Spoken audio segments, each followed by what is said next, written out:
Нападає. Відкрийте, хай він біжить. Ага. Давай.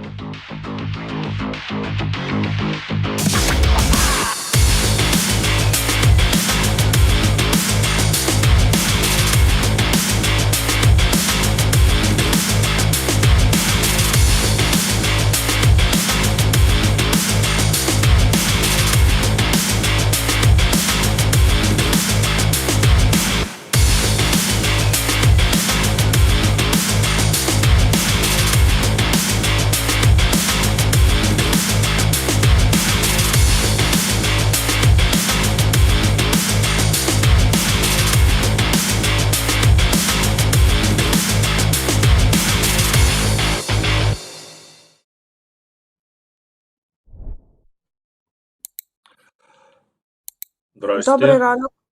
Катерина Добрий. Супрун, Олександр Чиш, 29 січня, понеділок.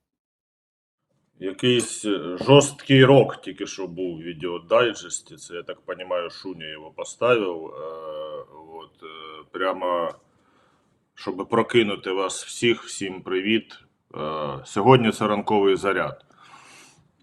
Тому що я назвав ЕТР «Ніч шахедів», бо я подивився, я зайшов на телеграм-канал Повітряних сил, а там, коротше, якась жесть. Просто з вечора до півночі, і навіть після ночі, там уже десь в третій, по-моєму, був відбій тривоги. Ці шахеди шастали над всією Україною, залітали куди завгодно. Ага, і от нарешті з цього Вже можемо... є повідомлення, да. Да, з цього можемо... Я в чат наш скинула. Ну, тоді оголоси його. Я просто, це я Шуні кажу, що можна забрати картинку. Да, ну це От, просто це. от Значить, сьогодні. за повідомленням повітряних сил, станом на 7 ранку сьогодні знищено 8 шахедів. Повідомлення наступне. У ніч на 29 січня ворог атакував 8 ударними шахедами з району Приморсько-Ахтарськ, Росія, однією ракетою «Іскандер-М» з району Воронезької області та 3 ЗРК С-300 по Донеччині з тимчасово окупованої території області. Силами та засобами повітряних сил у взаємодії з протиповітряною обороною Сил оборони України знищено 8 ворожих БПЛА в межах Миколаївської, Дніпропетровської, Хмельницької та Рівненської областей. Що до відбиття повітряного нападу залучено зенітно-ракетні підрозділи, мобільні вогневі групи. Так, просто я от не знаю, що краще, якщо чесно. О, прийшов ревізор. Хто? Привіт, Кокос. Що ви тут робите? А чого мене не звали? Він дивиться, шахедів нема в вікні. Я не знаю, що краще в тому плані, ну, багато ж людей сидять на цих каналах, які моніторять вот это все. Ракета летить туди, ракета летить сюди. Коротше, ну, от що краще чисто по психології слідкувати за всім цим і нервувати, чи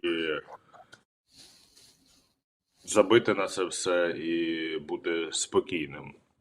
У мене немає. Я думаю, це від людей залежить. Від кожної конкретної людини, що їй краще. Контролити це чи не знати про це? Ну так, тому що, ну от, знову таки, ну це навіть не монітори, це ж офіційний канал Повітряних сил з 20:46. В общем, полетіли на Миколаївщину, змінили курс на Кіровоградщину, з Черкаської, Кіровоградської в напрямку, ну, коротше, так от до 3 часов ночі. Я такий, господи, це ж ужас какой-то. Просто, ну, ми в Дніпрі не так боїмося шахедів, більше ракет, звісно, но вот когда прилетает вот так вот через балку, то воно якось стрьомно. Не знаю, коротше, нема у мене рецепта. Я хотів почати з іншого вообще. Дивіться, ну як, ніч пройшла спокійно. Зараз ми ж розуміємо, що фраза «спокійно» вона доволі умовна. Я хотів, знаєш, є якісь речі, коли ти їх не реалізовуєш в дитинстві, ти потім починаєш рефлексувати на цю тему, і відбувається сублімація, значить, урок української. В суботу, коли ми виходили з суботнім зарядом з Тетяною, Вона показала сюжет про класного хлопця, який хоче стати актором дубляжу.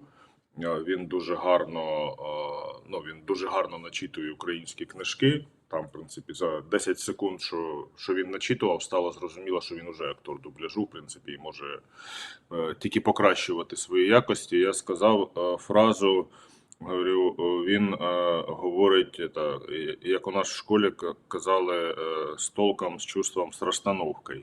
І от в коментарях, і це нормальні коментарі, а не от це ваше все, чого ви ржоте, що ви там суржиком говорите, в коментарях. Наша глядачка Ірина Власенко написала, що українським відповідником цього вислову може бути чітко ладом до пуття. От, урок української закінчив. Мені дуже сподобалося, і це якраз дуже кльовий фідбек. Дякуємо, пані Ірино. Запам'ятайте. Треба запам'ятати. Чітко ладом до пуття. До пуття. Так. Далі. Значить, урок української закінчився. Ні, ми зараз перейдемо спокійно, ми зараз перейдемо до інформативного порядку денного. Але продовжується урок географії. Чому? Тому що відкриваю я вчора один з моїх улюблених каналів, як ви знаєте, телеграм-каналів ЧП Севастополь. Угу. А вони, значить, пишуть... і що там? Сьогодні, це вчора в сенсі, сьогодні важний день в історії Севастополя і флота. Запам'ятайте, це заголовок. Так, ну ладно, давайте, тут багато тексту, я буду оригиналом читати. 28 января 1820 года отряд из русских военных кораблей «Восток» и «Мирный» приблизился к южному полярному континенту. Была открыта Антарктида. Шлюпом «Мирный» командовал Михаил Петрович Лазарев. Впоследствии знаменитый моряк стал командующим Чорноморським флотом. Очевидно, тому це важливо для Севастополя. Хоча де зв'язок, я не бачу. Ну ладно. Бла-бла-бла, Лазарев такий-то, що-то там, георгиевский флаг. Это благоустроитель южного форпоста Росії, просвітитель, учений, мореплаватель. Окей. Це ми все знаємо. Експедиція підкреслюю, Фадєєвича Беллінсгаузена. Зараз ми до цього повернемося. Угу. І Лазарева ответила не только на вопрос наличия континента на Южном полюсе, а як вони це формулюють, но имела своєю целью вопроси стратегічної розвідки морських путей. Тобто ви розумієте, да, що ще навіть в 1820 році вже було все моє, все колхозне. Хотілося принаймні. Так, тепер, значить, продовжуємо урок географії. Що нам пишуть інші джерела, не російські? За даними різних організацій та установ, Національний науковий фонд НАСА, Каліфорнійський університет Сан-Дієго, Російський державний музей Арктики і Антарктики, тощо кораблі 3 капітанів в цей час наблизилися до Антарктиди і її льодовикового шельфу. Я нагадую, що ми зараз перейдемо до інформаційної повістки, я не просто так це все розказую. Фабіан Готліб фон Беллінсгаузен, це його справжнє ім'я, бо він був німець з країн Балтії, а не Фадєєвич, як вони його, знаєш, він приходить на Росію і такий, як вас звати? Мене звати Фабіан Готліб фон Беллінсгаузен. Так, будеш Фадій Фадєєвич, Все ж понятно, да. Капітан російського імператорського флоту Едвард Брансфілд, це друга сторона історії, капітан військово-морських сил Великої Британії, та Натаніель Палмер, мисливець на тюленів із Тонінгтону, штат Коннектикут. Вони всі, наближались до Антарктиди, бо всі передбачали, що може бути материк, але враховуючи технічний стан кораблів на той час, це було трошки складно зробити. Так от, завершую, бо я щось розійшовся сьогодні. Історія в тому, що росіяни стверджують, що вони відкрили Антарктиду, а це так не є, тому що вони там наближилися до 69 градусів 25 чого-то там, не пам'ятаю вже, південної широти, і це було за 80 миль до Антарктиди. А англійці, вони висадились на півострів за 2 дні, не 28-го, а 30-го. Тобто завтра, фактично, ну, буде момент відкриття Антарктиди. І вся ця історія, вона про що? Про те, що в 49-му году, коли Америка почала пропонувати коаліцію по вивченню Антарктиди, включився Радянський Союз. І вони тупо почали переписувати, ну, як завжди, всі історичні факти. От. І там був один історик, який, значить, вирішив, що це росіяни відкрили Антарктиду, хоча ну, за фактами так не було. Це я до чого? Це я до того, що в принципі все як завжди, все, як там вона сказала глядачка, технологія спіздінг називається. Все треба переврати. Ну так, ну це цитата, я не винуватий. Все треба переврати, все треба розказати, що все колхозне, все моє, ми відкрили Антарктиду. А насправді що? Це брехня. Все, урок географії закінчив. А цікаво, британська станція антарктична, вона була на тому місці, де висадилася, чи ні? Ну, отут я не готовий сказати, і я не Ну, думаю, що просто так тому, є. чому я про це питаю, тому що оце ж українська станція Вернадського, це нам подарували і свою стару станцію британці. Британці. Ну Да, так, британці. просто якщо це на тому самому місці, то То буде е, символічненько, але я не це готовий цікаво, да. підтвердити цю інформацію. Там єдине, що навіть в записках оцього Фабіана Готліба фон Білінсгаузена, он же Фадєй, ну, в його щоденниках немає інформації про те, що вони побачили материк. Там просто чітко написано, що ми бачили людей, які не дали нам пройти далі. Ну, це дерев'яні кораблі, як ви розумієте, да? Ну, вони льодоколів, тоді криголамів, тоді не було. От. Ну, потім можна Ага, все станція перебрати. Фарадей була заснована в 47-му році. Не одразу з'явилася. Угу. Дякуємо за донейт на нашу роботу. Ми вам вдячні. Так, господи, я 13 хвилин. А що? Це як знаєте, в школу йти. Йдеш в понеділок в школу, і тобі отак починають розказувати. Ну, просто вчора там, значить, були новини з ментальної Антарктиди. Це я про наших сусідів північно-східних. Значить, вони там вчора Лукашенко з Путіним дивилися на запуск якоїсь частини антарктичної станції російської, і Лукашенко запропонував Путіну змотатися в Антарктиду колись. Ну, інтересно ж. Путін сказав так, колись можливо. Ясно, ясно. Не, ну что, он же ж там на дельтаплані літав, гусей ловив, там кого там, що-то там, за ким він слідкував. Ну, вже вік не той, здоров'я Ні, не ну те. я почав це говорити і подумав, що вже напевно цей вже трошки може бути опасно. От. Так, треба згадати, про що ми хотіли поговорити. Переходимо до інформативної частини. Значить, рубрика «Білгород в огнях». На Росії знову щось горіло. На цей раз це була Свердловська область. І там горів завод поліетиленових труб на 800 квадратів. Ну, це так, просто нічого А цікавого. потім виявиться, що ці труби використовуються там для чогось. Нормально, Ні, чого, хай буде. ну, цілком можливо, не знаю. От. Рубрика «Щось горить на Росії» закінчена. Угу. Якщо чесно. Так.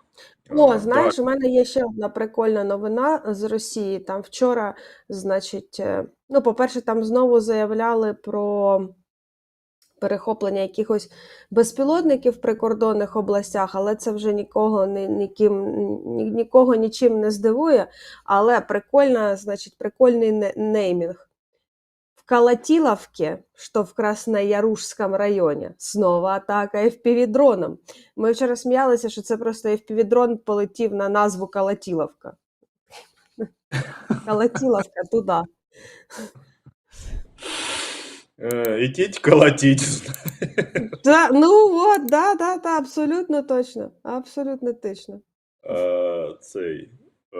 Так, вибачте, я просто чим хотів завершити, у нас була така палка дискусія, показувати, не показувати. Там тоді словами просто скажу, що от дивіться, Антарктиду відкрив Беллінсгаузен, етнічний німець з країн Балтії, а цим міністерством військово-морських сил тоді керував етнічний француз, який навіть всі накази видавав французькою, він російської не знав, просто тупо.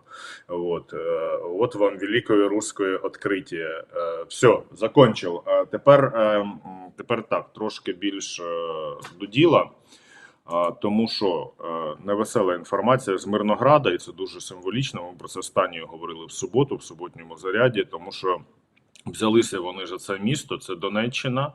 Місто називається Мирноград, воно невелике, але ну, тепер миру там немає, і воно щодня піддається обстрілам. І я знайшов відео якоїсь регіональної телекомпанії, ти тут, звісно, теж можеш скривитися, але я думаю, що тут нам мало що загрожує.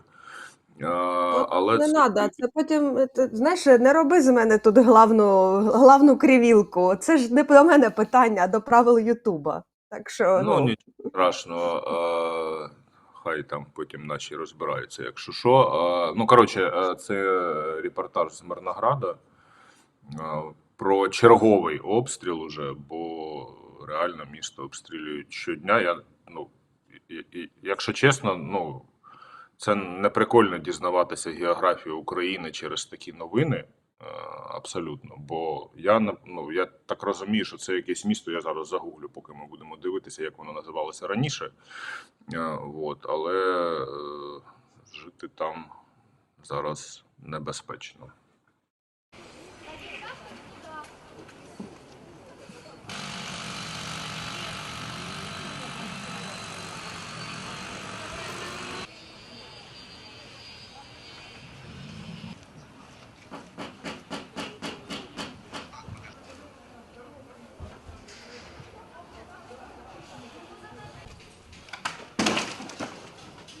Сьогодні о 1:30 ночі був приліт на територію дитячого садочка. Тут 3 воронки, потрійний. Перші 2 ракети влучили одна за одною, і через декілька хвилин 3-я ракета була. Найбільш пошкодження мають 4 будинки, але по попередньою оцінкою є пошкодження по 14 будинках. Кількість уточнюється, зараз працює комісія. Зночі людям видавали ОСБ для того, щоб могли закрити пройоми у вікнах. І зараз ще будуть видавати, і подзвонили, що приїдуть ще благодійна організація «Ангели спасіння», теж буде видавати будівельні матеріали для усунення пошкоджень.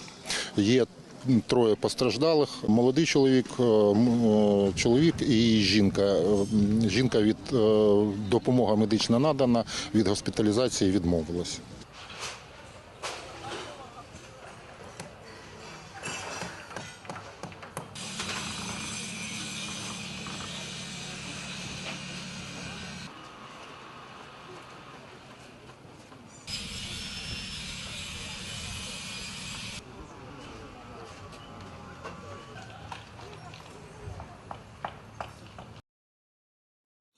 Все, я зрозумів. теж звернула увагу на те, що Мирноград потрапив зараз під увагу, скажімо так, російських ракет. Станом на 20... Це, коротше, в часи Дімітров був, знову таки, Дімітров, це болгарський большевик. Який він стосунок має до Мирнограду, взагалі непонятно. Ну, менше з тим. Населення складало станом на 21 рік 46, ну майже 47 тисяч мешканців. Зараз, я думаю, що менше. Ти бачиш, ну, вони якось... От вчора, наприклад, і позавчора, вони взялися за Полтавську область. Якось вони от виділяють собі Кременчук, напрямок, да, над яким починають працювати своїми ракетами, шахедами і прочим гамном. Ой, да. І це якраз був сюжет, виходить, з обстрілу з суботи на неділю, тому що був ще обстріл з п'ятниці на суботу. Дуже сильний цього ж міста. Ну, символічно ракетами, що треба обстрілювати. Мирноград, і на відео ви бачили, що ракети влучають в житловий сектор, просто в хрущовки. На території дитячого садочка, Да. сказав там керівник міської військової адміністрації. Нагадуємо, друзі, що у нас є збір 500 тисяч гривень на допомогу Збройним силам України. В рамках цього збору, ну вже 47% зібрано, вже майже 50%. Рухаємося до цієї мети.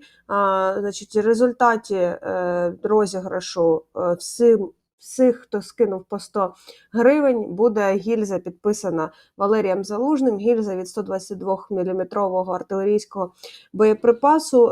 Раніше було правило про 500 гривень, але ті, хто скинув по 500 гривень, у них 5 шансів отримати цю гільзу, відповідно, більше.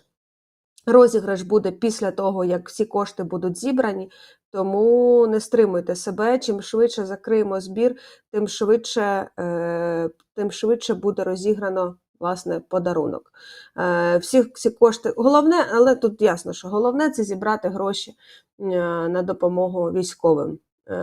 Це важливо, і тут можна будь-який донат, і 10, і 20, 30, 50, 100, 200, 500, 1000, 10 тисяч. Вони всі вітаються, всі важливі, всі потрібні, тому що основне – це зібрати на допомогу Збройним силам. А подарунки – це вже просто бонус до таких ініціатив.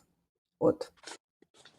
Так, це все правда. Якщо після цього у вас ще лишається можливість задонатити на наш журналістський проєкт, то ми вам будемо вдячні. Щоб не звертати увагу на ці нагадувалки, ви можете стати нашим патроном на Патреоні і байміакафістом на байміакофі, щоб це не означало.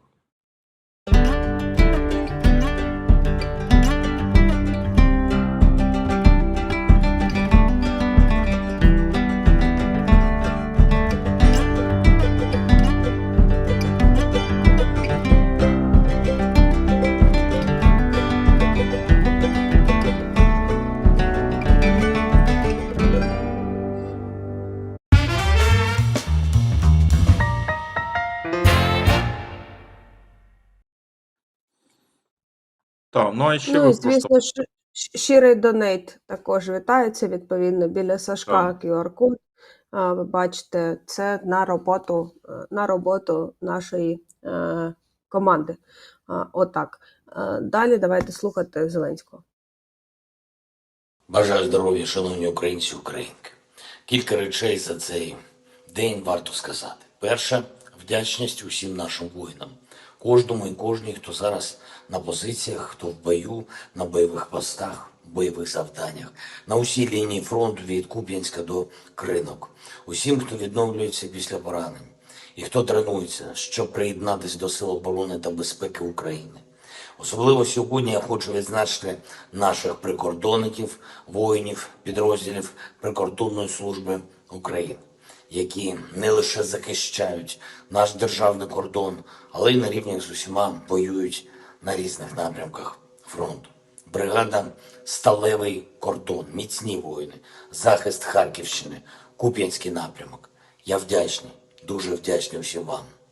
І окремо відзначу результативність солдатів Артема Цаплюка та Ігоря Каменецького, молодших сержантів Юрія Попіша та Ярослава Шолома, підполковника Валерія Гаврилюка, Дякую вам, хлопці, за умілі дії.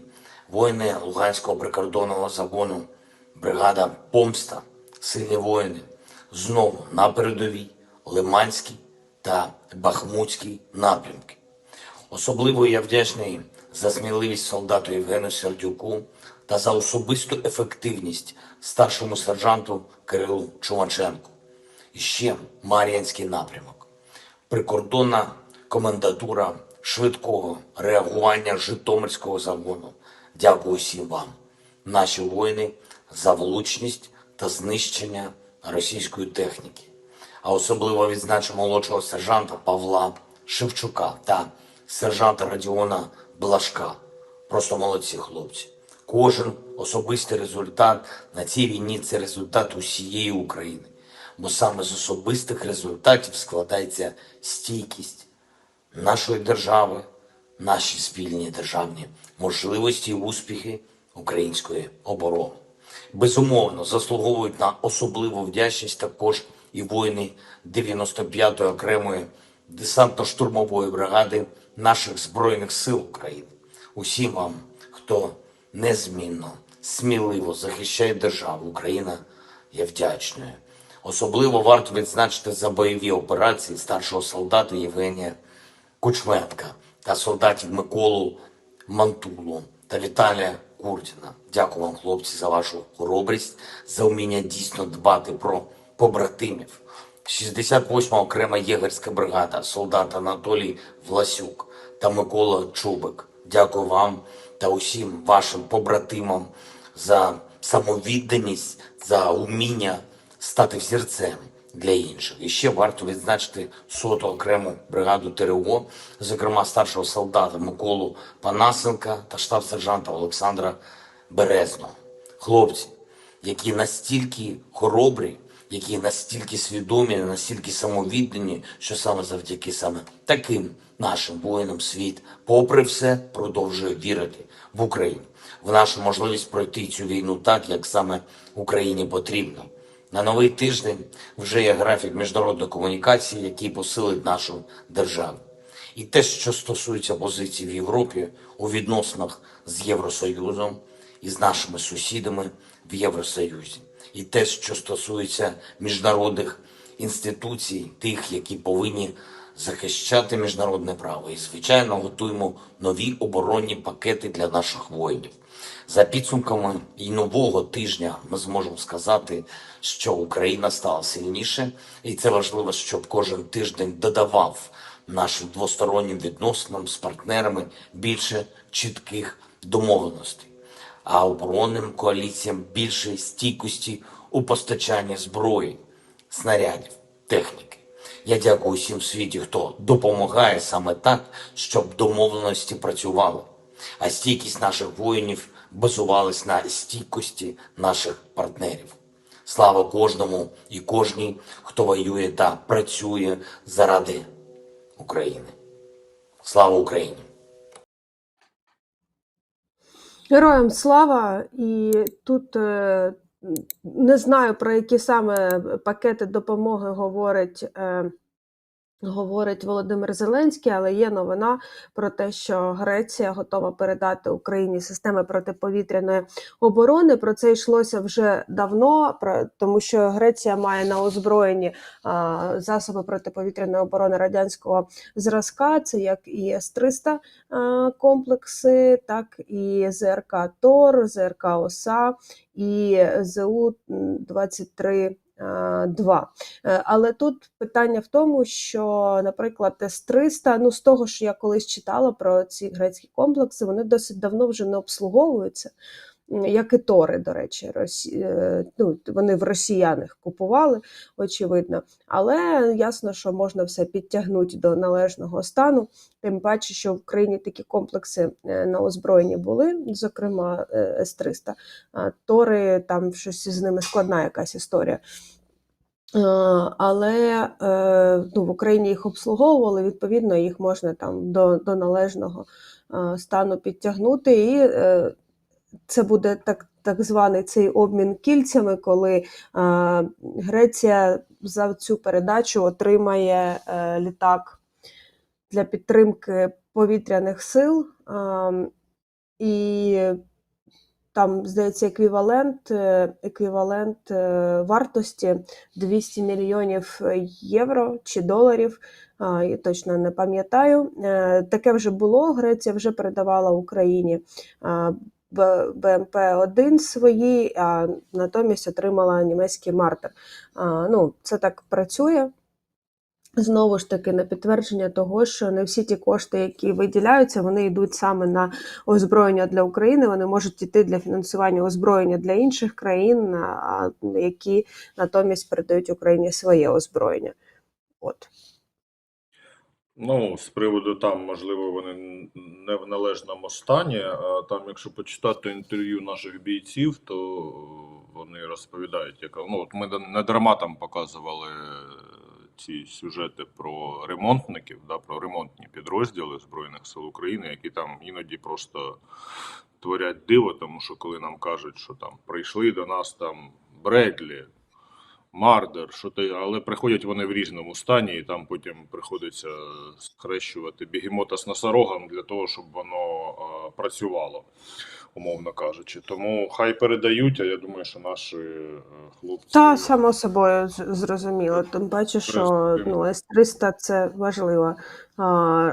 важлива складова протиповітряної оборони, і дефіцит певний ракет вже є. От. Ну, ще одна тема, яка залишається актуальною, це FPV-дрони і їх використання. Кать, давай перед тим, ну, у нас там декілька матеріалів. Ну так, там пов'язаних, да. З'явилися просто ці орієнтовні втрати противника, давай. Генерального штабу. 1070 хороших русських стало, і цифра вже близько 383 180. Ого! Я з числівниками справився. Коротше, 383 180, та що ж таке. От, загалом, плюс 10 танків за добу 6290, плюс 25 бойових броньованих машин і загальна кількість 11 696, плюс 16 за добу арт-систем. І скоро буде вже теж 10 тисяч РСЗВ поки нічого, засоби ППО нічого, 8 БПЛА, 1 крилата ракета. До речі, це, по-моєму, та, що вчора десь на Дніпропетровщині збили, але ми не чули. 46 автомобільна техніка та цистерни з паливно-мастильними і плюс 7 спеціальна техніка. Такі от у нас результати, які нам повідомляє Генеральний штаб станом на 29.01.2024 року. Так. Ну і частину цих втрат противнику завдають за допомогою FPV-дронів, власне. І от про підрозділ 21-ї механізованої бригади, який ці дрони використовує. Далі сюжет мого друга Віталія Бакуменка. Сейчас откорректируйте. FPV працюють по БМП, по танках. Це все по... Добрий ранок, да? Все, виносим.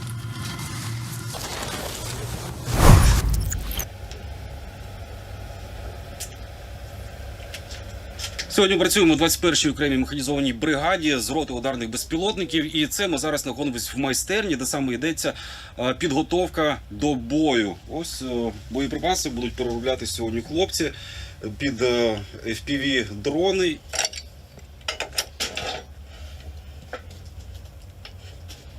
Нам дали, ми просто під ДРПВ-шку переробляємо. Кумулятив. Кумулятив, да? Так. Це кумулятивний, він танка бере. А скільки важить виходить це зараз? До кіла. Півтора десь таке. А навіть 927 грамів. Ну, кіло, да. Есть желание за канистры наверх. По краям.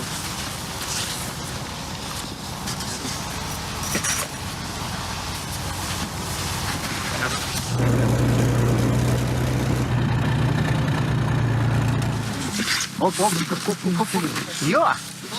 Ты что стоишь, ждешь? Помогай нам. Автоматы тут, все нормально.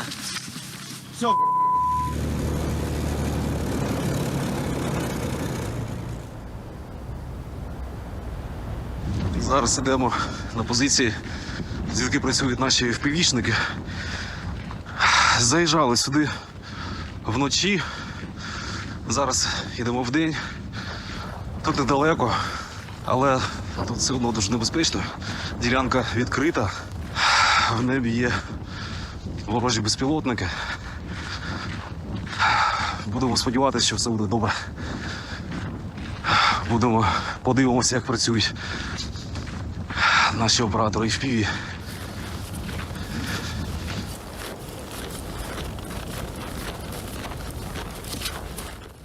Сьогодні у хлопців дуже багато роботи, в принципі, як і завжди. З самого ранку, майже без перерв, вони піднімають в небо FPV, працюють по БМП, по танках, по бліндажах. Цілей вистачає, постійно нові координати. Інтервал між запуском дронів мінімальний. Багато роботи. Офис, если что, мы готовы взлетать. Шеф, готовы вылетать, идти пробовать на блиндаж. Все, выносим.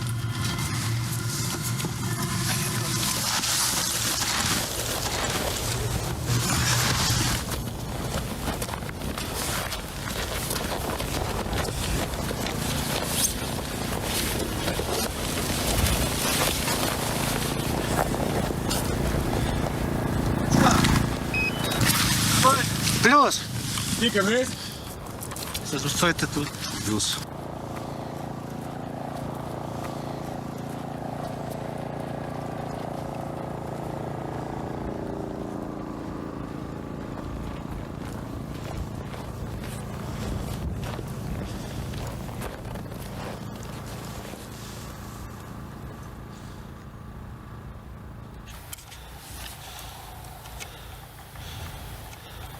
Це проти кого зараз буде? Це проти техніки. Бліндаж, воно розгорається, хороший. Іде вогонь.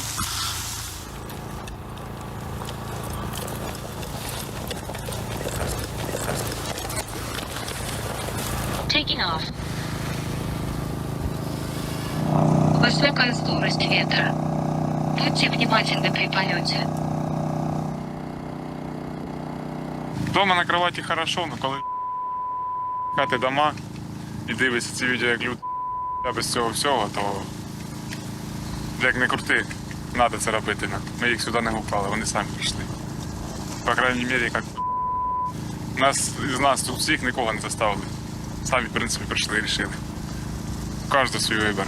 Можна було сказати, боюсь, не можу, не хочу, але якщо кожен буде казати, то ціна нам. Не ми повинні боятись, нас повинні боятись. От і все.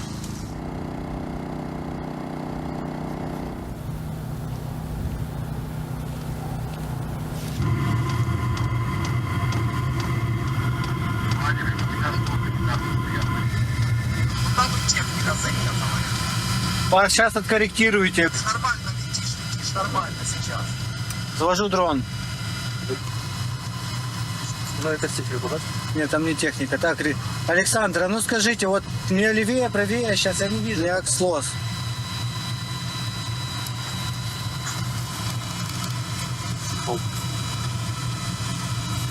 Я походу упал уже. Что-то картинка есть какая-то, но это не я. Меня сбили. Все. Скажите, будь ласка, сколько мы дронов уже сегодня ушатали? Ушатали, а... И сколько? 17. А сколько попаданий было? 6-8. Ну, Всі попадали, все пустіші не сняли. ну, ціла куча відосиків, влучань. Їхав танк, тікав. Це лобішник. З РПГшки зайшов снаряд. Це зранку сьогодні, так? Так, це все по... Добрий ранок, так? Добрий ранок, розборка. Це ми спробували ДТР підпалити фосфором і напалмом. Сказала мені залетіти, на колеса положити його зверху, ну, як зміг. А він запалився. Ну, фосфор запалився з напалмом, але не загорівся це падло. А, це що теж якесь падло їхало. Коли починає спускатися, теряється все, ну, і вроді по інерції дуже був зайти. Що це? А, це заколдовано пехом, що вже дронів, мабуть, много ушатали, вже і підпалювали 2 рази. От я теж з напалмом, я положив на капот і напалм. Вона трошки горіла і горіла вона. Не хоче вона розгоратися. Горить та горить, але не розгорається. Це я летів, у мене щось, усік щось скаканув, тут видно на відео. І загорівся мій напалм. От, дернувся і все, непонятно чого. Я опять на ЦБ лечу, я вже розгорається, ззаді видно. Все. Ну, це ті удачні виліти, які ми долітали, чи ще щось, тому що багато вилітів теряється телеметрія. Відео, в основному відео теряється. Є. Та зранку майже без відпочинку. Так, 17 вилітів за день. За день. Який день? До обіду. До обіду. Легендарный Ахиллес считал, что 15 вылетов ТП подкрыто. Хто? Завтра мінус 17. 17 тисяч. П'ятниця мінус 17.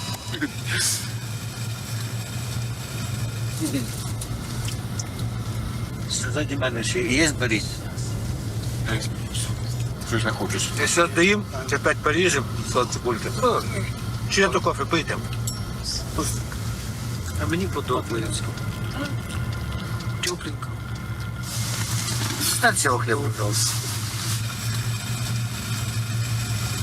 Ось таких 17 FPV-дронів хлопці використали тільки за півдня роботи. Уявіть, який масштаб у цій лінії фронту. Тому шукайте знайомих FPV-шників, допомагайте, донатьте. До речі, такі дрони можна збирати і вдома, у себе в гаражі, або навіть на кухні, як це от хлопці роблять тут.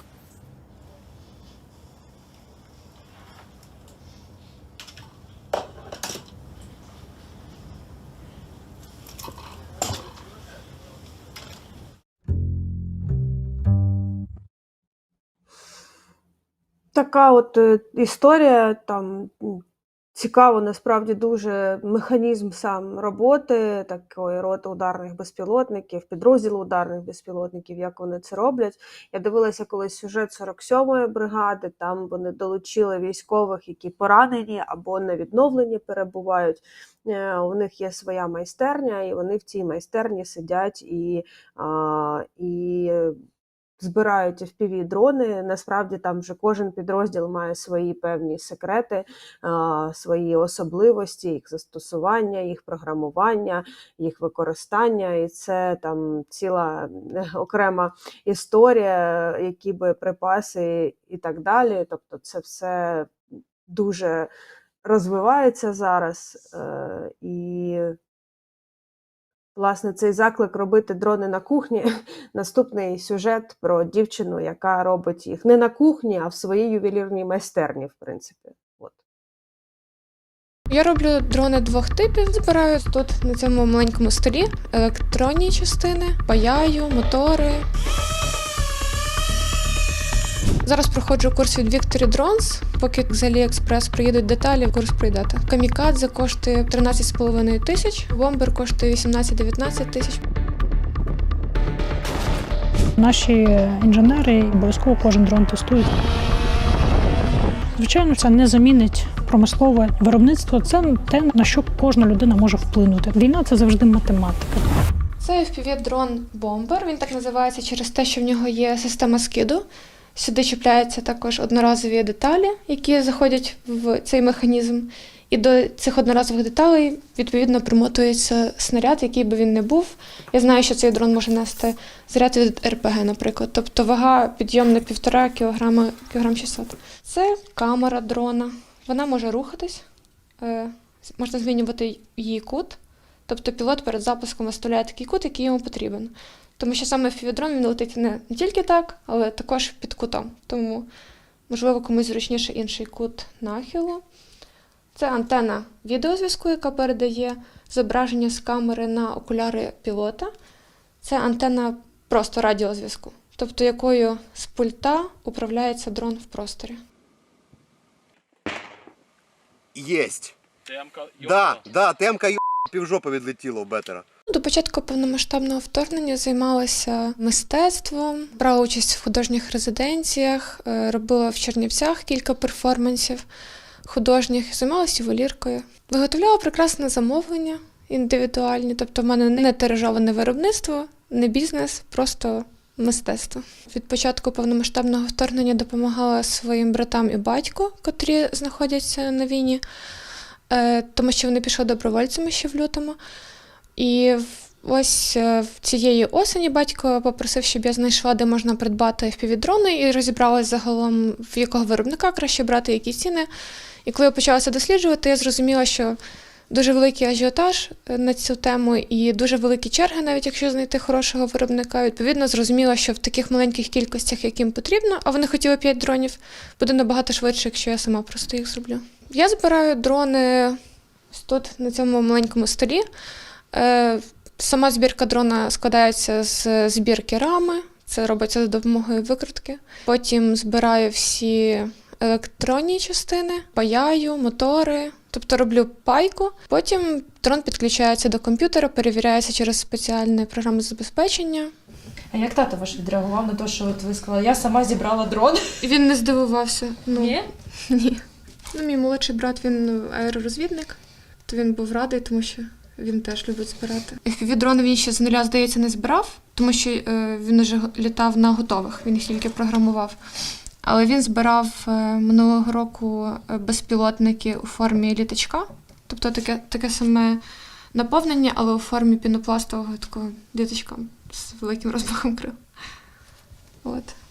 І він мене консультує, теж якщо я чогось не знаю, я можу, в принципі, якщо в нього є зв'язок, там, чи він вихідний, то він мене консультує трошки.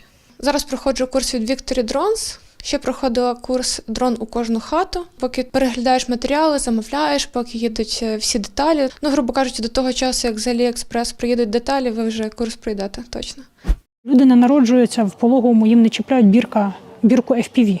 Люди всьому вчаться в процесі життя. Ну, ми завжди працюємо з причинами. От виїжджає російський танк на позицію, відстрілює боєкомплект, і наслідок – це сотні мільйонів доларів, тому що загиблі, поранені, компенсації, діти-сироти, зруйновані бізнеси, головне – зруйнована інфраструктура і найголовніше – зруйновані сім'ї і життя людей.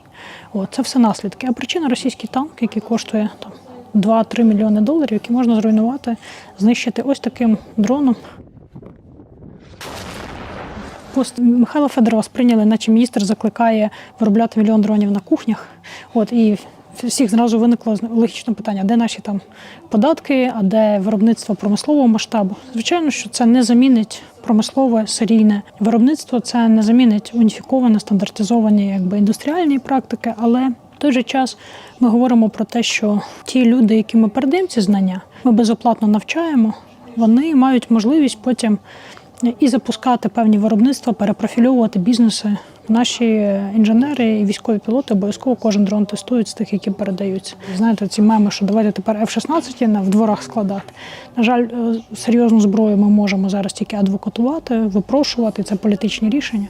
А ось це те, на що кожна людина може вплинути, так чи інакше. Людям приємно потім отримувати фідбек від військових, знаєте, і знати, коли військові кажуть, знаєте, вашим дроном ми вчора підбили російську бойову машину піхоти. І це спасло нам життя. Люди відчувають залученість і те, що нашу спільну перемогу ми створюємо разом. Курс пройшло майже 2000 людей. І навіть якщо кожен з них зробить один дрон, це вже 2000 дронів. Я роблю дрони 2 типів стандартні, теж які є на всіх курсах, мабуть. Це камікадзе 7-дюймовий і 8-дюймовий бомбер. Камікадзе може підняти 1,5 кілограма. І мені здається, бомбер так само, тобто по вазі вони однакові. Просто бомбер ще скидає снаряд, а камікадзе знищується разом з ним.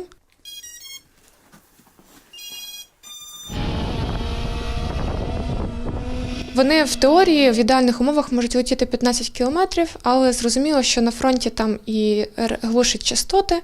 А скільки ви вже загалом зібрали за весь цей час? 9, ну і відповідно це 10-й, 11-й, це буде 12-й. Це я збираю 4 ось таких великих бомбери для брата. Поки що передавала тільки рідним, але вони вже розподіляють там по своїх підрозділах, тобто вони не тільки вони на них літають, вони також передають своїм колегам. Відгуки позитивні, поки що дуже хвалили пайку, самоякість збірки. От. Маю зворотній зв'язок відео, як з бомбера влучали в ворожий окоп. Деталі замовляю з Китаю переважно, деколи купую в Україні, але більшість це просто перепродаж з Китаю. В Україні тільки батарейки збирають, у Франківську я замовляю. Теж такі хлопці, як я. Є дефіцит сильний з деталями, тому що дуже багато людей зараз займаються збіркою дронів. Ціна залежить від курсу. Камікадзе коштує приблизно 13,5 тисяч, плюс акумулятор – це 3 тисячі мінімум. Так само бомбер коштує 18-19 тисяч плюс акумулятор. Кошти на закупівлю я збираю. Я роблю розіграші прикрас, які я виготовляю спеціально для розіграшів. Просто збираю кошти на монобанку. Я вважаю, що 100, навіть там, чи навіть менше, хай навіть 50 тисяч це дасть на рік.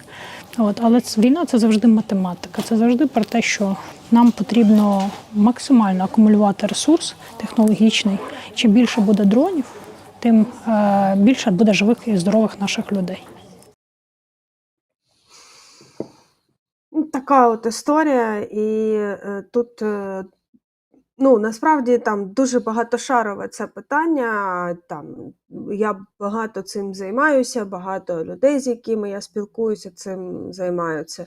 Окрім того, що зробити саме FPV-дрон – це бойова частина до нього, дуже важливе питання, і щоб вона була не так, як ми бачили сьогодні, розібрані постріли до РПГ або будь-що інше, а заводська, нормальна бойова частина, перевірена, протестована, тому що це також життя наших військових, це з очевидних причин, як на мене. Тому станом на зараз Марія Берлінська права, така можливість – це допомога державі і військовим нашим.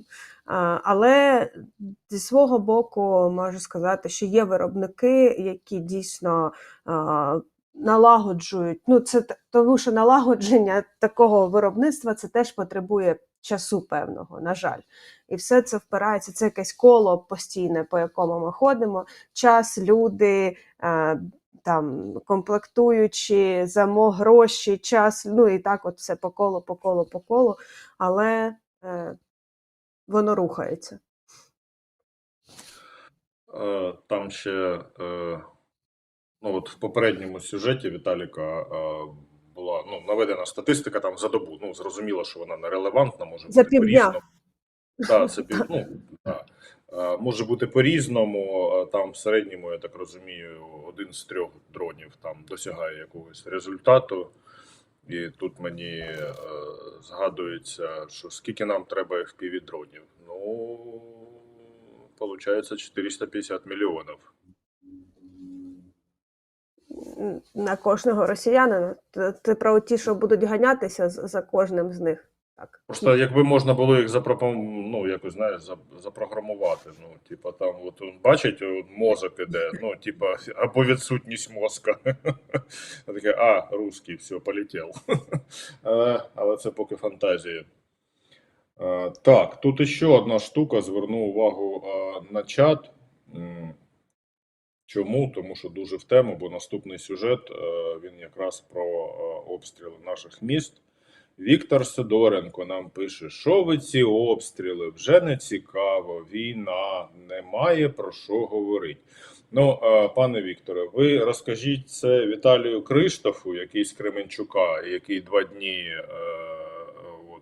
переживав не найкращі 2 дні в своєму житті, і він про це пише теж в чаті.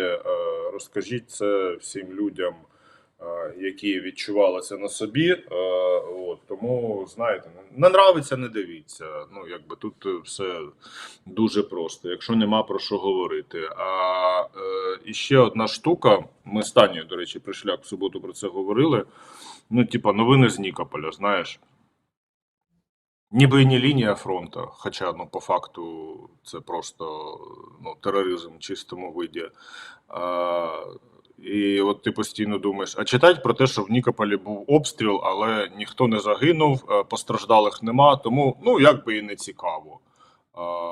Знаєш, що про це говорить? Ну, але от подивіться від Христова, як виглядає набережна Нікополя, який обстрілюється от через Дніпро просто щодня. Це Нікополь, Дніпропетровщина. Як часто ви чуєте про це містечко в стрічці новин? Але це містечко кожен день під обстрілами з боку російських окупантів, які знаходяться менш ніж там за 4 кілометри. Бачите? Ось ця вся лінія берегова, десь там 6-8 кілометрів, вона повністю прострілюється окупантами. Нічого не зробиш. Ну от, власне, там знаходиться Кам'янка. Бачите? Там посадка, де зараз сидять окупанти. Ну, і бачать нас, звісно, як і ми їх. Що у хазяїна був бізнес, да, це кафе і будинок. І це зруйнували, і те зруйнували, да? Ось вона набережна Нікополя. Що це, вчора дали? Вчора. А у котрій? Утром. З утра дали, да? Оце все, да, прильот був? Оце от їхнє. Там вход воно закритий. Понятно. Радую, що міські служби працюють, одразу ж оперативно все прибирають. ДСНС теж працює. Дякую всім. Це Нікополь, містечко, яке тримається.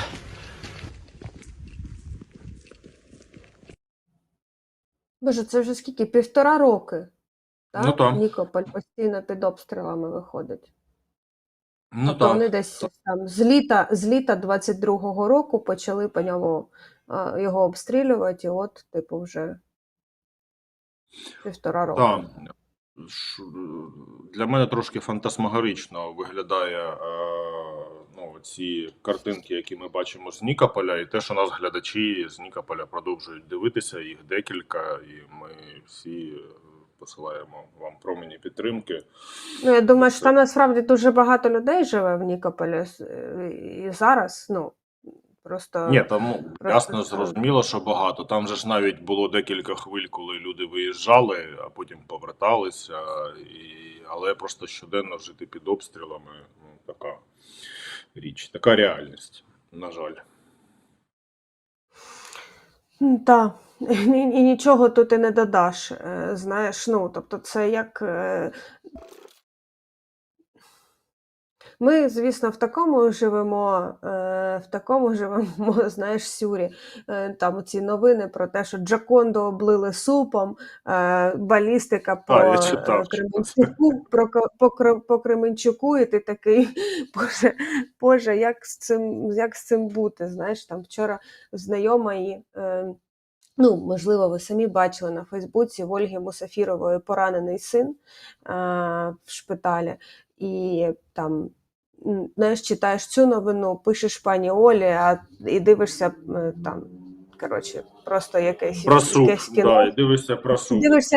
Ні, так ти дивишся якесь кіно в цей час, і такий думаєш, так, а чим я можу допомогти? Там, типу, тим, там це обговорюєш. І думаєш, боже, яка просто крейзі ситуація.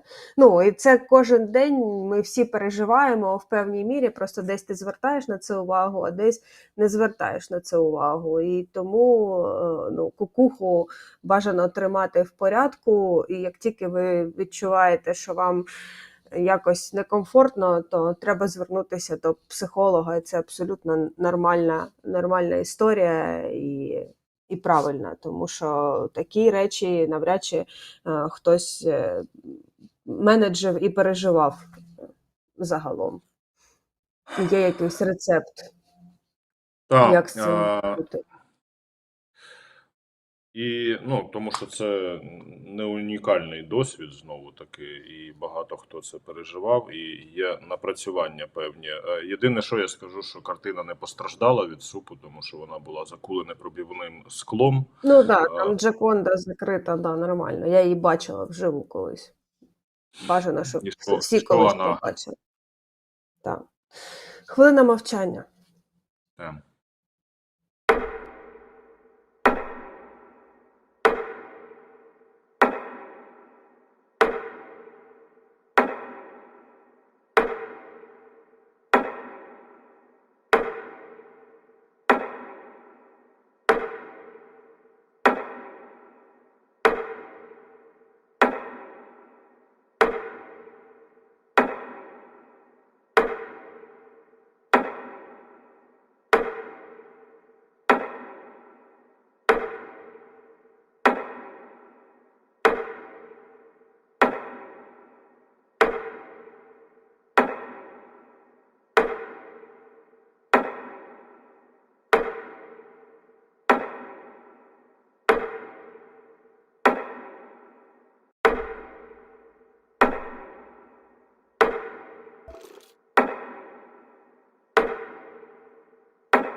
І тут знову цей емоційна гойдалка від Джаконди до хвилини мовчання, знаєш. Так, але продовжимо ми. Я не міг цього не показати, як ти розумієш, бо Deutsche Welle, виявляється, зробила тут сюжет за 4 вулиці від мене. З пологового будинку, який був не зруйнований, але дуже сильно пошкоджений після удару 29 грудня. Чому для мене це важливо? Тому що, наприклад, мій молодший син виходив саме з цього пологового, і це мій район, я знаю цю місцевість. Коротше, що тут говорити? Дивимось. Місце, де десятиліттями народжувалося життя і де його ледь не обірвала російська ракета. Такий вигляд тепер має пологове відділення однієї з лікарень Дніпра.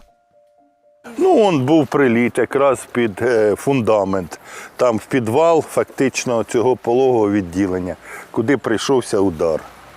І в результаті тут пожар був, воно видно цей пожар. Тут перекриття, рухнули вниз. Приміщення на першому поверсі, в які влетіла ракета, вигоріли вщент. Удар був такої сили, що кількатонні плити з бетону просто повивертало в різні боки. Ще 27 грудня у цих стінах Ольга Огійченко приймала пологи. За 2 дні після цього відділення палало просто на її очах. Я встала з автівки, відкрила задню дверцю, щоб взяти свої речі. Був приліт, і ми з моєю колегою, яка теж їхала зі мною на роботу, встигли сісти назад. Вагітна жінка, яка була госпіталізована і прийшла зранку на здачу аналізів, ми теж її врятували. Вона тільки заходила на прийомне відділення, як був прильот. Жінка розтірялася, бігала по вулиці, ми її взяли до себе в машину. Таким чином, уламки, які летіли, не пошкодили нікого. У момент влучання в пологовому, крім медпрацівників, перебували 19 пацієнток стаціонару, а також 4 новонароджених. Усі вони вціліли лише завдяки тому, що вчасно спустилися в укриття, розповідають лікарі. В пологах нікого не було, в операційній нікого не парували. У нас всі жінки під час повітряної тривоги спускалися в укриття. Таким чином, саме 29 грудня були врятовані життя. У частково зруйнований пологовий медпрацівники приходять ніби в гості до колишнього життя. Хтось шукає свої особисті речі, а когось, як Катерину, сюди привела ностальгія за улюбленою роботою. Після другого курсу в мене тут просто працювала одногрупниця санітаркою, вона каже, хочеш? Кажу, звісно, хочу. І я пішла, да, спочатку санітаркою я працювала більше року, а потім вже як закінчила третій курс, змогла працювати медсестрою, потім акушеркою. І потім стала вже ось в цьому році, в минулому вже, я закінчила університет і поступила на інтернатуру і стала тут лікарем-інтерном. Свої робочі ранки Катерина починала з обходу пацієнтів. За білими дверима зазвичай чекали породілля та немовлята. А тепер, каже, в палати навіть моторошно зазирати. Це троянди, Олічки. Вони 25 грудня стали батьками вдруге в нашому пологовому будинку. Я її навіть зранку зустрічала, ми готувалися до пологів. І це троянди подарував їй чоловік за народження донечки другої. І оце вони тут так і залишилися, бо тоді ж по тривозі, як 29 грудня це все сталося, по тривозі вони були спущені в укриття, і тут все так і залишилося. Деякі речі потім забрали, а троянди так і стоять. Ця частина будівлі вціліла найбільше. Чимало медичного обладнання і побутових речей звідси вдалося винести майже неушкодженими. Тут був пост акушерки пологової зали. Тут оці двері, ви бачите, відчинені. Це була ординаторська, де сиділи наші лікарі, чергували 24/7. А оце все по цю сторону, це пологові зали. Зараз в нас тут тепер, так як тут найвціліліше приміщення, ми знесли сюди деякі меблі, деяку техніку. В цій частині будівлі напередодні трагедії завершили ремонт. Ми тільки нещодавно поставили ці двері гарні, і тепер тут немає скла. Тут також було все, вибиті всі вікна, все було звалено. Зараз тут, звісно, вже пусто, тому що ми все винесли звідси. Майже тиждень після трагедії медпрацівники разом із рідними та друзями розчищали завали і виносили сміття. Також на допомогу прийшли десятки містян. Ось це, до речі, стоїть бак, ще хлопці не винесли. Тут скло, яке ми збирали в операційній, тут, де операційна медсестра знаходилася. Збирали, різали пальці собі на руках, на ногах, того що як замітаєш, воно все піднімається. І маленькі оці осколочки, вони залітають в чоботи. Було порізано все. За словами керівництва, медзаклад уже не вперше потерпає від російської агресії. Було 170 вибито. Восстановили все, зробили, працювали. Зараз близько 900. Розміри збитків ще не підраховували, але вони масштабні, каже директор лікарні. Нам допоможуть вікна, допомагають благодійники, допомагають різні організації. Надіємося. А по відновленню пологового відділення – це велике питання. Ми також проводимо роботу з різними організаціями, також проводимо роботу з нашим міністерством. Якось вийде. Сумно, але ми намагаємося і в соціальних мережах виставляти ролики для того, щоб небайдужі люди нам допомагали. У нас відкритий рахунок, він прозорий, видно, скільки поступають коштів туди, на цей рахунок. Чи вдасться повністю відновити будівлю, наразі невідомо. Тим часом найбільша мрія працівників – якнайшвидше відбудувати відділення, аби у цих стінах знову народжувалися діти. Це просто удар по серцю. Дуже хотілося, щоб відновили наш пологовий будинок як можна швидше, тому що саме в пологовому тут народжується життя.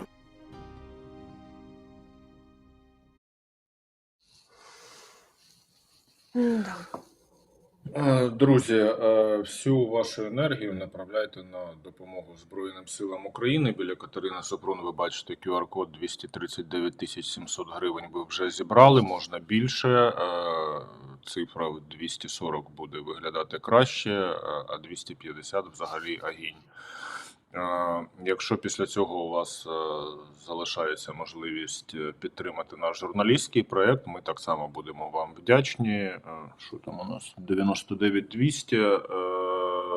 Якщо доведете до кінця етеру до 100 тисяч, також буде вам велика подяка. Щодо пологового, я чудово розумію лікарів, які там працювали, і для мене це взагалі окрема тема, це так, самому собі вдарити нижче пояса. тому що там, де це була ординаторська, ну, коротше, я знаю просто це приміщення.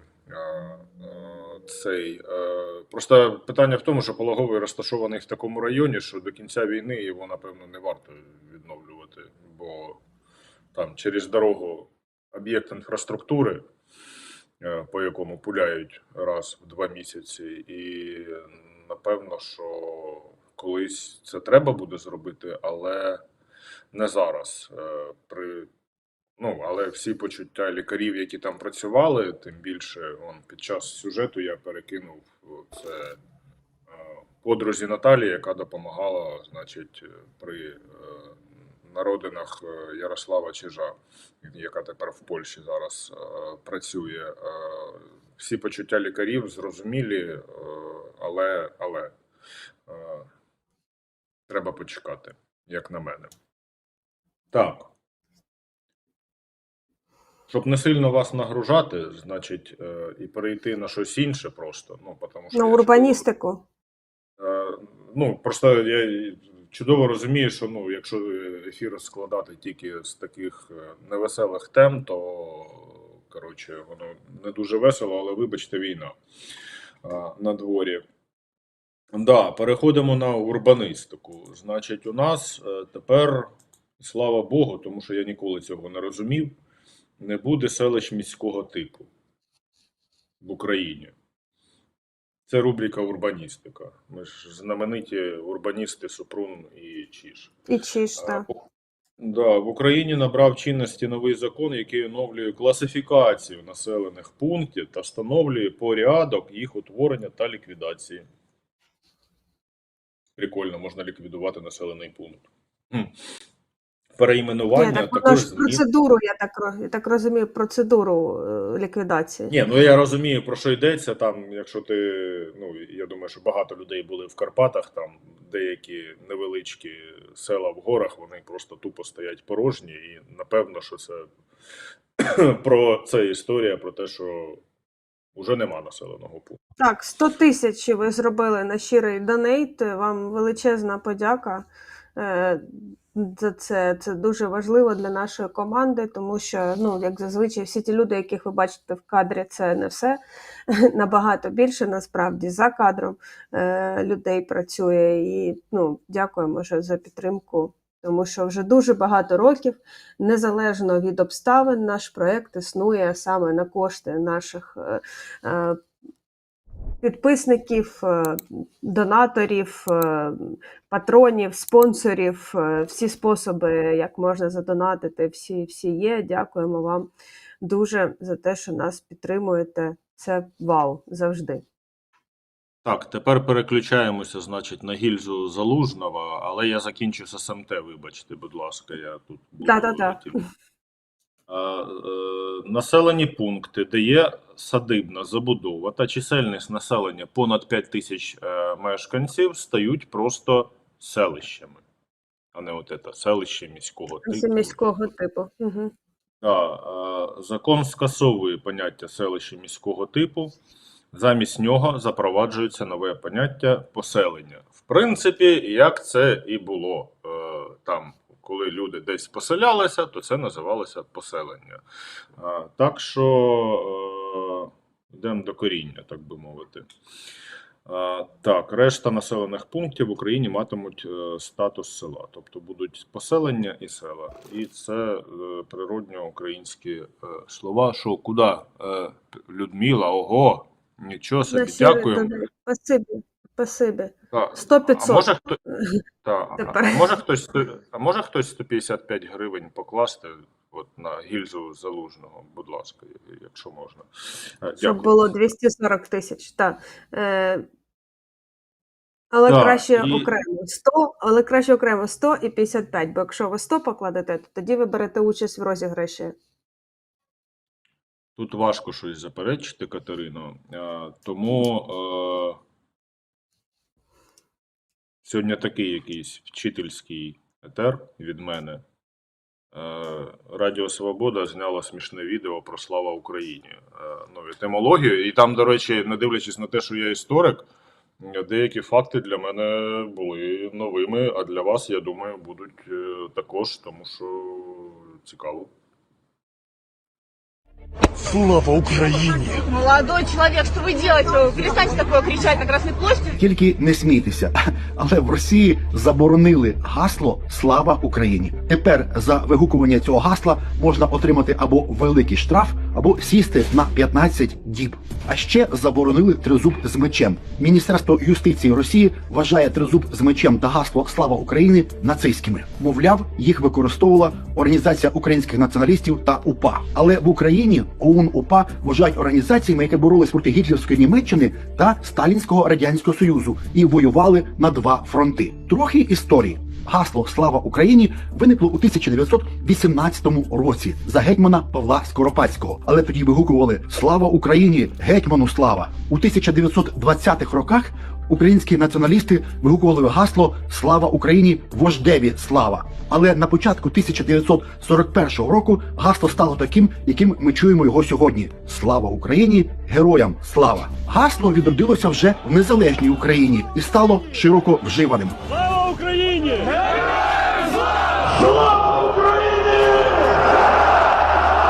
Під час війни на Донбасі в 2018 році «Слава Україні! Героям слава!» стало офіційним вітанням Збройних сил України. А під час Великої війни це гасло стало одним зі світових брендів України. Слава Україні!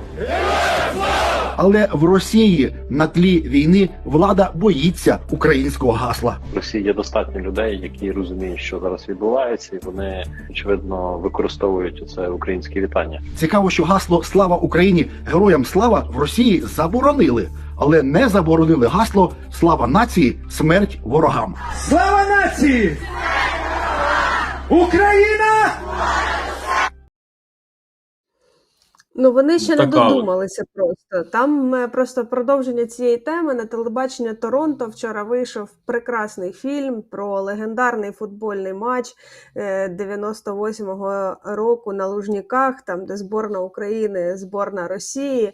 І там просто, ну, це просто, ти дивишся, ну я чесно, я вчора дивилася і навіть трохи плакала, і тому що, ну, я теж пам'ятаю цей футбол, хоча була дуже мала, ну, очевидно, що це батько дивився, ну, але в мене там спогади є про це, я пам'ятаю цей настрій, що це був така битва не на життя, а на смерть, знаєш, така, типу, принципова дуже, і зараз ти передивляєшся це відео, там інтерв'ю з Шевченком, з Ващуком, з Дмитруком, з тренером.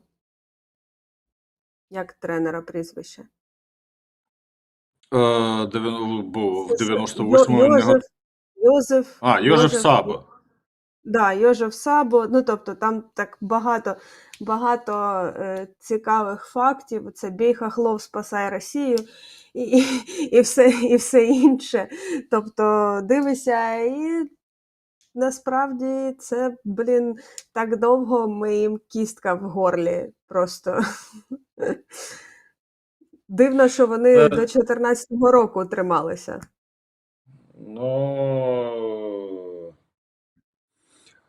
Ще раз розкажу історію, що колись спілкувався з одним старшим чоловіком, ну, який був там в Народному Русі.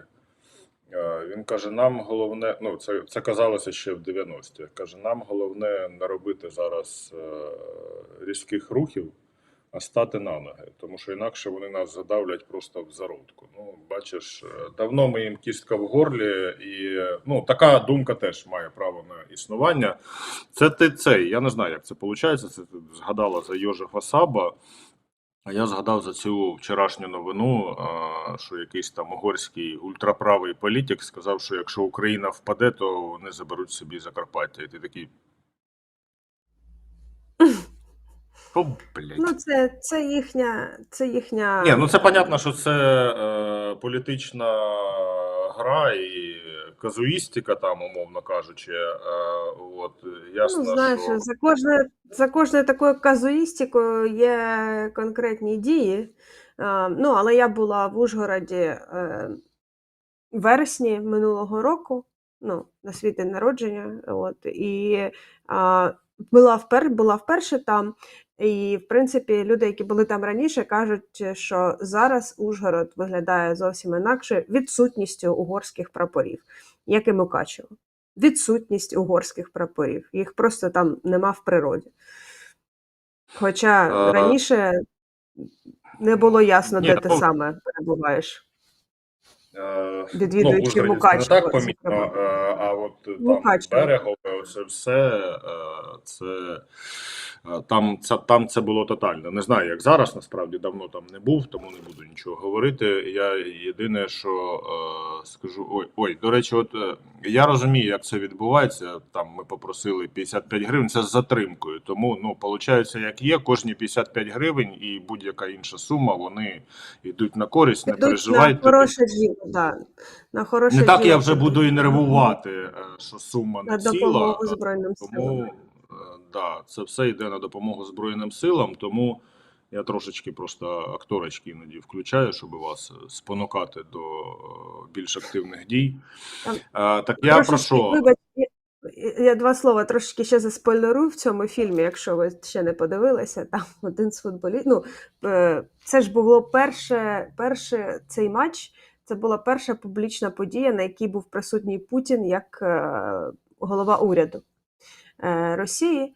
І, значить, після футболу Пустовойтенко був прем'єр-міністр України, тоді він теж був присутній на матчі. І вони, значить, з Путіним разом зайшли в роздягальню до футболістів, і один з футболістів каже, ну, що на той момент, ну, типу, ну, частина навіть не звернула увагу, ну, зайшов якийсь політик. Окей, типа, що, хто це взагалі?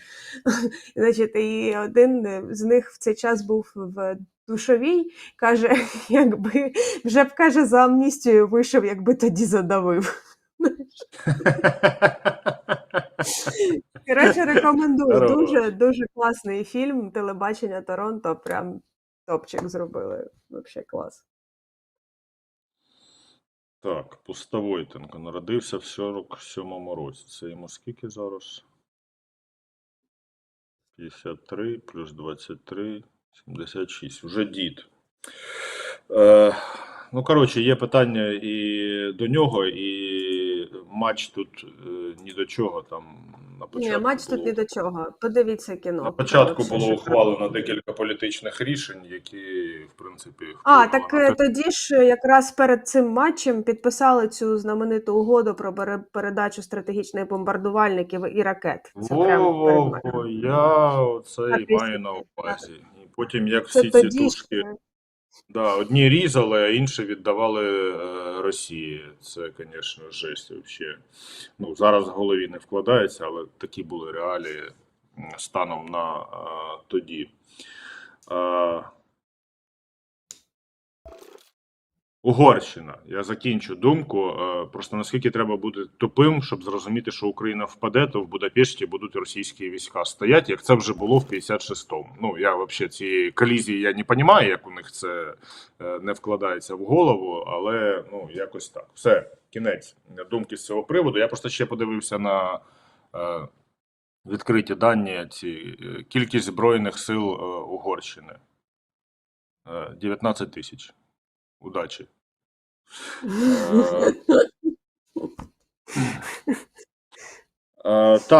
Про хороше. Давайте так. Треба ж чимось позитивним закінчувати. Пандочка в зоопарку не народилася, але є новина від наших колег з Регіоналіті про те, що у Харкові співробітники Інституту метрології врятували з-під завалів метелика. Ну, що відбувалось в Харкові, ви прекрасно знаєте. Що там говорять? Про обстріли не цікаво. Ну, не цікаво, не дивіться. Врятували вони з-під завалів метелика та зобразили його на відновленому фасаді. Курочок показували. Ну, там ви бачили над буквою Я, Так. метеличі. Песиків показували, корівок, кіз, не знаю, кого там ще там Христов рятував, всіх на світі рятував. Тепер от символічно показали метелика. І це прекрасно. Ну, і ще одна новина, яка насправді така вона важлива, приємна і трагічна, точніше, урочисто трагічна, да, знаєте, так вже на роковинах Міжнародного дня пам'яті жертв Голокосту 27 січня в Києві вручили нагороду праведників народів світу родині українській Столярчуків. Йдеться про Володимира та Павлину, які врятували життя родині, яка, жінці і хлопчику маленькому, яких мали розстріляти під час Другої світової. Це от родина, це зараз отримала Павлини і Володимира їхня онука чи правнучка. Отримала цю нагороду за них. Власне, вони врятували, праонука отримала цю нагороду. Значить, Павлина та Володимир врятували родину, яка мала бути розстріляна. Вони, коли вели, це на Вінниччині було, вели на розстріл мати з дитиною. Батька мобілізували до Червоної армії, а мати з дитиною жили на Вінниччині. І от вони йшли на розстріл, а почули українську мову і врятували. Родину переховували, змінили прізвище і дуже довго підтримували стосунки, і праведники народів світу – це таке визнання тим людям, які врятували євреїв під час Другої світової війни, під час Голокосту. В Україні дуже багато праведників світу, праведників народу світу. І, як на мене, це важливо про це наголосити. Абсолютно правильно. І, друзі, давайте, ми про це в суботу просто якраз на День пам'яті говорили, давайте пам'ятати про те, що непокаране зло, воно повертається на сьогодні. Ні, ми не будемо завершувати. В смислі? Карамислі. 240 900 гривень. От поки хтось не кине 100 гривень, ми будемо сидіти і дивитися вам в очі. Ні, туди теж хорошо. Туди теж нравиться. Але треба сюди. Анекдоти розказувати, чи що? Анекдоти розказувати. Нагадаю просто, я сподіваюся, що під час цієї промови у когось знайдеться все-таки 100 гривень і буде у нас 241 тисяча, рівна сума. Нагадаю, що ці QR-коди працюють і поза етером. Ви там писали, ви нас сьогодні, до речі, широка географія, там, не знаю, чи дивилася Японія, але десь в Канаді нас дивилися. Кожному привітики, всі молодці. Нагадаю, що цей збір треба зібрати 500 тисяч гривень. Він працює і поза етером в різних часових поясах, тому долучайтесь, будь ласка, будь-яка сума вона важлива. Ті, хто задонейтив вже 500 гривень, або ті, хто зараз донейтять 100 гривень, між ними буде розігруватися оцей прибамбас з якогось боєприпаса. Все, можна закінчувати, да. Я закінчу думку з якогось боєприпаса. Шуня, прямо це у тебе інстинкти вже працюють на слово закінчувати. Він включає заряд. Закінчили. Коротше, гільзу ви отримуєте з підписом Залужного. Ми вже починаємо заговорюватися, тому ви всі молодці. Сьогодні був більш-менш спокійний ранок і слава Богу. Бережіть себе, побачимося. Па-па. Па-па.